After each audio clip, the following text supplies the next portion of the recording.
락 솔트 스트럭처예요. 그래서 이렇게 되어 있죠. 여기 보시면 이게 CL이에요. 이게 NA고요. 그렇죠? CL은 CL끼리 보시면, 그렇죠? 자, 여기 보시면 이렇게 되어 있죠. 하나, 둘, 셋, 넷, 면심 입방 구조도요. 그죠? 자, 이 네모를 보시면 이렇게 되는 거죠. 프리미티브 셀인데 이게 면심 입방이죠. 이렇게 되어 있죠. 그래서 면심 입방 구조, 여기 가운데 면에 격자가 하나 더 들어있는 형태가 되게 되고요. 그리고 마찬가지로 NA도 똑같은 면심 입방 구조를 갖게 되는 거죠. 자, 그 다음에 또 다른 대표적인 크리스탈 구조로 징크 블렌드 스트럭처가 있을 수 있는데, 징크 블렌드 스트럭처는 보통 이제 이온 결합물인데, 이온 결합물 중에서도 아연을 가지고 있는 그런 결합물이 징크 블렌드 스트럭처를 가져가게 돼요. 이 녀석은 사실은 요 그림아, 요런 실제로 이런 그림을 가지고 있어요. 이런 스트럭처 갖고 있어요. 즉 여기 징크 설파이드나 갈륨 아르세나이드 같은 반도체 화합물에서 이러한 식의 구조를 갖게 되고요. 이게 징크 블렌드 스트럭처고요. 얘는 사실은 어디서부터 시작된 거냐면 다이아몬드 스트럭처 있죠. 다이아몬드. C가 SO3로 이렇게 쫙 펼쳐지는 거죠. sp3로. C가 탄소가 팔이 4개 나왔죠. 4개.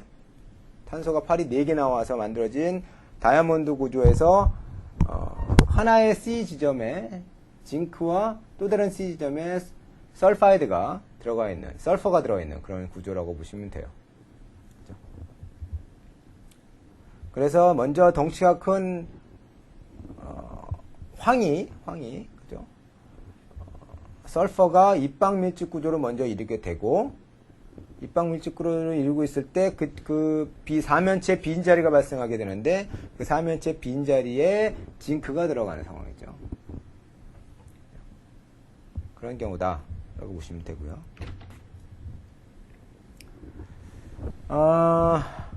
퓨리자이트 스트럭처라는 게 또 있는데, 자, 이 녀석은 사실은 또 징크 옥사이드나 징크 설파이드가 가질 수 있는 가장 일반적인 구조 중에 하나예요. 그래서 그림은 이와 같은데, 이게 원래 돌아가는 그림인데 지금 여기서는 애니메이션 돌아가지 않네요. 안타깝게도.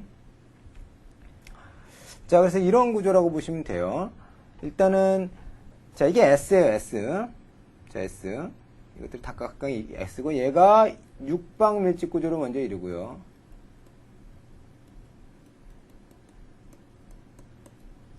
그 다음에 육방 밀집 구조, 자, 이제 여기 징크가 없다고 생각을 합시다. 회색에 징크가 없을 때 S가 육방 밀집 구조를 먼저 이루고 있고, 그 상황에서 이 S와 S 사이에 사면체 공 빈자리가 있을 텐데, 사면체 빈자리를 이렇게 징크가 갖다 채운 형태라고 보시면 되죠. 그죠? 그래서 단위세편에 2개의 S와 2개의 징크들이 존재하는 구조라고 보시면 돼요. 자, 그 다음에 또 다른 우리가 주목해야 될 스트럭처가 뭐가 있냐면 탄소 나노튜브 스트럭처죠. 탄소 나노튜브는 사실은 이렇게 생긴, 이쪽 왼편에 있는 그림처럼 긴 인피니트한 단일층의 흑연을 둥글게 말아놨을 때 발생하는 구조라고 보시면 돼요. 그래서 얘 구조를 우리가 이야기할 때 어떻게 이야기하냐면 임의점을 원점으로 잡게 되고, 그죠? 그렇게 시작해서 다른 지점까지 거리로, 그죠? 거리로 이렇게 벡터를 다른 C와 C에다가 벡터량으로 이렇게 표시하게 되고, 이 두 가지 벡터를 이용해서 우리가 탄소 나노튜브를 우리가 구분을 하게 되죠. 가령 여기 이제 봅시다. 자, 이제 하나의 예를 돌아봅시다.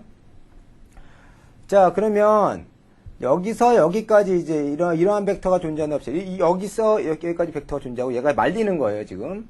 탄소 나노튜브는 사실은 내가 관심 있어 하는, 처음에 임의 원점이 있고, 임의 원점이 있고, 거기서부터 관심 있어 하는 지점까지를 벡터를 표현하게 되는데, 이 관심 있는 지점이 나중에 말려서 이쪽으로 돌아온다고 생각을 하셔야 돼요. 그 지점까지를 벡터로 그리는 거예요. 그랬을 때 관심 있는 지점까지의 벡터량을 우리가 이 두 개, 요 유닛 여기서부터 여기서부터 여기까지 가는 값과 여기서부터 여기까지 가는 벡터량을 가지고 이 녀석을 표현하게 되죠. 이 녀석을 표현하게 되죠. 그렇죠? 그래서 여기서 m과 n이 같을 수도 있고 다를 수도 있어요. 그 다음에 m과 n이 있는데 n은 이미 어떤 특정 값이 존재하는데 m은 0일 수가 있죠. 자, 이와 같은 상황이 존재하죠. 평면으로 보냈을 때. 그죠? 평면에 있는 어느 이미지음이 다시 말리는 거예요, 이렇게. 그래서 탄소 나노튜브가 형성이 됐을 때. 이때의 구조를 지그재그 구조라고 불러요. 그 다음에, 어떤 지점이 있는데 그 지점으로 말았어요. 근데 이 지점까지, 이 원점에서부터 임의의 지점까지의 요 벡터량을 보게 되니까 역시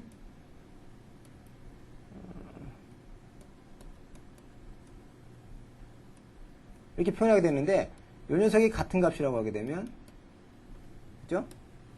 암체어라고 보게 돼요. 그 다음에 이게 두 개가 같지 않다. 그러면 이 어떤 임의의 카이라 구조가 되겠죠. 자, 그래서 이거 여기 지금 보여드리는 이 그림이 지그재그 구조로 말렸을 때 탄소 나노튜브의 구조고요. 앞에도 이 끝부분도, 자, 우리가 얘를 2차원으로 봤을 때, 이렇게 2차원으로 봤을 때, 끝부분도 수직적으로 평면하고, 이쪽 끝부분도 수직적으로 평면해요. 그 다음에 두 번째가, 이제, 암체어로 말아놨을 때예요. 그죠? n값하고 n값이 똑같아요.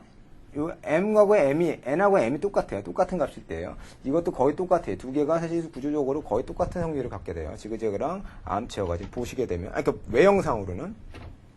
그런데 얘가 만약에 어떤 카이라 구조를 갖게 된다고 하게 되면 이렇게 찌그러진 형태가 되죠. 자, 보시면, 자, 나노튜브가 이렇게 존재한다 2차원으로 봤을 때 얘가 잘리는 평면이 이렇게 수직적으로 잘리지 않죠. 다른 모양을 보여주죠? 그렇죠? 이게 m과 n이 같지 않을 때 다른 모양으로 말린다는 거예요.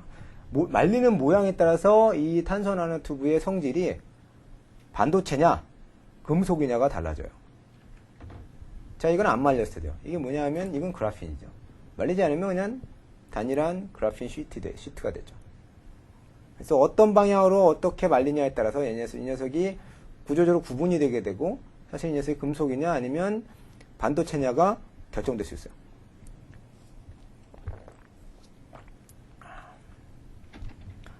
자, 그러면 이제 아까 우리가 크리스탈 구조에서 원원원 방향으로 적층돼 자란다 이런 얘기를 드린 적 있었죠? 원원원 100 뭐 이런 식의 하나의 원자가 이렇게 적층을 하게 되고 그 다음 원자가 쌓일 때 그걸 우리가 면심입방, 뭐 육방 밀집 이렇게 이야기하는 것보다는 자라는 방향으로 얘기하는 게 더 편할 수도 있겠죠. 아, 어떤 방향으로 자라난다. 그럼 자라는 원자들이 배열돼서 자라나는 배열성, 자라는 적층성을 얘기할 때 굉장히 쉬운, 굉장히 편리한 방법 중에 하나가 밀러 인덱스예요. 그래서 밀러 인덱스는 뭐냐면 브라베 격자를 이야기할 때 이 녀석의 평면과 방향성을 나타내기 위해서 우리가 지정하는 명명법이에요. 자, 그래서 이거 명명하는 규칙이 있는데요. 이거 나중에 읽어보시면 되고, 이거 한번 예를 들어서 한번 봅시다. 자, 첫 번째 예를 보시면, 자, 여기 XYZ축을 중심으로 여러분이 사고를 하셔야 돼요. 자, 이런 2차원 평면이죠, 지금. XYZ축이 여기 있을 때 2차원 평면이에요. 그러면, 자, 이 평면은 가령 X축으로 1만큼 움직인 다음에 만들어진 평면이네요. 그죠? 그렇죠? 축을 중심으로 봤을 때. 그래서 100이라고 불러요. 자, 그 다음에 여기 있는 거 한번 볼까요? 여기 있는 거? 자, 여기 있는 거 한번 보시면, 자, 이 녀석은 뭐냐면 X축으로 1만큼 가고 또 Y축으로 1만큼 가서 만들어진 평면이에요. 그렇죠? 110이죠. 그 다음에 여기 있는 평면을 보시게 되면 X축으로 1만큼, Y축으로 1만큼, Z축으로 1만큼 가서 만들어진 평면이에요. 111 평면이죠. 자, 여기 있는 거 보시면, 자, 두 번째 보시면, 이 녀석은, X축으로는 이 녀석과는 반대 방향이에요. 반대 방향으로 가고, Y축으로는 1만큼 갔어요. 근데 반대 방향으로 갔을 때, 그때 마이너스를 위에다 붙여줘요. 바가 위에 있고, 110이라고 부르죠. 그죠? 그래서 마이너스 사인을 우리가 바로 표현하게 돼요. 그렇게 우리가 표현하는, 평면을 표현하는, 방향성을 표현하는 방법이 밀러 인덱스라고 부릅니다. 여러분이 알고 계셔야 돼요. 그래서, 우리가 이걸 통해서 어떤 실제로 주어진 나노 구조물을 이론적으로 캐릭터라이즈를 할 수가 있죠. 얘는 가령이래요. 얘는 구조의 격자의 구조가 면심 입방 구조를 가지고 있으면서 그 안에서 110 평면에 어떠한 액티비티를 가지고 있다. 이런 식의 이야기를 할 수가 있는 거죠. 예를 들자면요. 자, 그래서 실제로 우리가 나노 물질의 결정을 다루다 보면 나노 물질의 결정의 가장 큰 특징은 뭐냐면 표면적이 매우 넓다는 데 있거든요.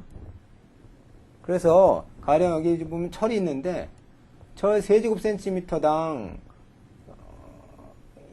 구조와 철이 가령 똑같이 이제 정육면체를 이루고 있는 구조인데요. 이게 세제곱센티미터를 가지고 있는 부피의 정육면체냐, 아니면 10의 3승 세제곱 나노미터죠. 10의 3승 세제곱 나노미터를 가지고 있는 결정이냐에 따라서 얘가 가지고 있는 표면적이라든지 얘가 가지고 있는 액티비티가 달라져요. 가령 이 앞서 말씀드린 이 경우 같은 경우에는 표면에 노출되어 있는 아톰이 전체 얘가 구성하는 아톰의 12-5승%에 불과해요. 그런데 이 녀석 같은 경우에는 10%가 바깥에 노출되어 있어요. 즉 뭐냐면 전체 100개의 원자가 이 스트럭처를 만든다고 했을 때 이 100개 중에서 10개가 표면에 노출되어 있다는 얘기예요. 대단히 표면적이 넓죠. 얘가 가지고 있는 단위 부피당 서피스에 노출되어 있는 아톰이 매우 커요. 그렇죠? 그래서 여기 이렇게 그림을 보시게 되면, 그죠? 이제 팔라듐인데요. 팔라듐으로 결정이 점점 작아지는 거예요. 63 마이크로미터에서부터, 63 마이크로미터에서부터, 그죠? 이렇게 좀 줄어든다 보시죠. 1.2 마이크로미터로 줄어들었을 때, 서피스에 노출되어 있는 원자의 비율이 기하급수로 늘어나죠. 그렇죠? 즉 뭐냐면, 물질이 약 한 수백 나노미터 이하가 되게 되면 사이즈가, 그죠? 비정상적으로 물질을 있는 원자가 표면에 노출되는 상황이 벌어져요. 그래서 원자가 너무 많이 노출된 상황, 얘가 가지고 있는 부피나 얘가 가지고 있는 용적에 비해서 원자가 너무 많이 노출되어 있다는 얘기는 다시 말해서 얘가 이제 양자적 효과를 가질 수 있다는 얘기예요. 그래서 아주 커다란 피지컬 또는 케미컬 프로퍼티에 있어서의 변화가 수반된다는 거죠. 그래서 서피스 에리어가 굉장히 크다는 얘기는 뭐냐면 서피스의 에너지가 굉장히 크다는 얘기예요. 굉장히 액티브하다는 얘기예요. 대단히 액티브하다는 얘기고요. 그 다음에 연력학적으로 굉장히 언스테이블하다는 얘기예요. 얘는 어떻게든 다른 외부하고는 접촉하지 않고 지들끼리 접촉하고 싶어 할 거라고요. 보통 원자들이 집체와 응집을 했을 때는 이것들은 자기들끼리 응집하는 걸 더 좋아한다고요. 그죠? 근데 이게 비정상적으로 노출되어 있어요. 그러니까 어떠한 반응을 통해서라도 뭔가 감싸여지고 싶어 하겠죠. 그래서 언스테이블하고 메탈스테이블한 상황이 벌어지는 거죠. 그래서 촉매 효과가 일어나게 되고, 그래서 뭔가 우리가 벌크 상태에서는 예상하지 못한 효과들이 발생하게 되는 거예요. 자, 그래서 고체가 만들어졌을 때 고체 표면에 있는 원자가 벌크보다, 그죠? 더 적은 네이버를 갖게 되게 되고, 그렇죠? 그래서 그 얘기는 뭐냐면 결합이 끊어졌다. 그거는 즉 뭐냐면 예를 들어서 우리가 SiO2 예를 들어서 다이아몬드 봅시다. 다이아몬드가 C 결합을 만들어냈을 때 C와 결합해서 다이아몬드가 만들어졌을 때 표면에 나와 있는 C는 사실은 결합이 끊어진 경우가 많아요. 이게 4개의 C가 C 하나에서 팔이 4개가 나서 다른 C하고 결합을 만들어내야 되는데, 그래서 이제 다이아몬드 구조가 만들어지는데, 그게 결국에는 표면에 노출되어 있는 C는 결합이 한두 개 끊어져 있는 녀석일 확률이 높다고요. 그런 것도 우리가 댕글링 본드라고 불러요. 불파 결합이라고 부르고, 그러면 서피스가 표면적이 넓다는 얘기는 뭐냐면, 크기가 작아서, 그러니까 결정의 크기가 작아서 표면적이 넓다는 얘기는 뭐냐면, 표면에 노출되어 있는 댕글링 본드가 굉장히 많다는 얘기죠. 그러니까 결합을 해야 되는데 결합을 하지 않고 그냥 표면에 노출되어 있는 댕글링 본드가 많다는 얘기는 사실 이게 불안정하다는 얘기죠. 뭔가 반응을 한다는 얘기예요. 그래서 서피스 에너지가 굉장히 높다는 얘기고. 그래서 서피스 아톰들이 있는 여분의 에너지를 우리가 서피스 에너지라고 부르게 되는데, 그죠? 이 서피스 에너지는 몇 가지 이제 가정을 통해서 뭐 별로 중요하지 않지만 여러분한테는 그래서 몇 가지 가정을 통해서 이와 같이 계산이 가능한데, 이론적으로 이게 어프락시메이션이에요. 그냥 이렇게 대략적으로 가정이 가능한데, 이 가정을 통해서 보게 되면 가령 서피스 에너지는 자 불포화 댕글링 결합 불포화 결합의 개수, 이게 NB죠. 곱하기 결합의 힘, 결합력 곱하기 그 다음에 표면에 노출되어 있는 원자의 개수의 곱으로 이야기할 수 있어요. 자, 그러면 아까 우리가 얘기했던 것처럼 물질이 나노 사이즈로 가게 되면 댕글링 본드도 늘어난다 그랬죠. 이거 늘어난다 그랬죠. 그 다음에 표면에 노출된 원자도 개수가 늘어나죠. 굉장히 크겠죠.